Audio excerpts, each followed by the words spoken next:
ఉన్నది ఒకటే లైఫ్ అండి. దీన్ని ఎంజాయ్ చేయాలి. ఎంజాయ్ చేయాలంటే ఏం చేయాలి? లైఫ్లో రిస్క్ చేయాలి. 20 నుండి 30 సంవత్సరాల లోపు ఉన్న వాళ్ళకి ప్రతి ఒక్కరికి కూడా చెప్పడం జరుగుతుంది, చక్కగా వినండి. మీరు లైఫ్లో రిస్క్ తీసుకోకపోవడమే పెద్ద రిస్క్ అనేది ఆలోచించండి. ఓన్లీ నేను 20-30 వేలు సంపాదించి అలానే బ్రతుకుతాను అంటే అది అవ్వదు. 30 సంవత్సరాల దాకా అలానే ఉంటారు, తర్వాత పిల్లలు పుడతారు, అలానే గడిచిపోతుంది. వేస్ట్ లైఫ్ అంటే ఎలా ఉండాలి అని అంటే 30 సంవత్సరం వచ్చేంత వరకు మీరు పడుకున్నా సరే మీకోసం డబ్బు పని చెయ్యాలి. మీరు ఇంట్లో హాయిగా పడుకున్నా సరే మీకు డబ్బు రావాలి. ఏదో విధంగా డబ్బు మీకు సంపాదన అనేటటువంటిది ఉండాలి. అదే లైఫ్ అంటే. అప్పుడు మీరు ఎంజాయ్ చేయగలుగుతారు అనేది గుర్తుపెట్టుకోండి. లైఫ్లో చిన్న రిస్క్ చేయండి. మీలో మీకు ఏముంది, టాలెంట్ అనేటటువంటిది బయటికి తీయండి.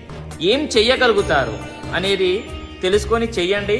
లైఫ్లో మంచిగా సక్సెస్ అవ్వండి. అప్పుడు ఎంజాయ్ చేయగలుగుతారు. 10 మందికి కూడా దాన ధర్మాలు చేయగలుగుతారు. మీకంటూ ఒక పేరును సంపాదించుకోగలుగుతారు. ఓకేనా? ప్రతి ఒక్కరికి కూడా తెలియజేయండి. స్వస్తి సర్వే జనాః సుఖినో భవంతు.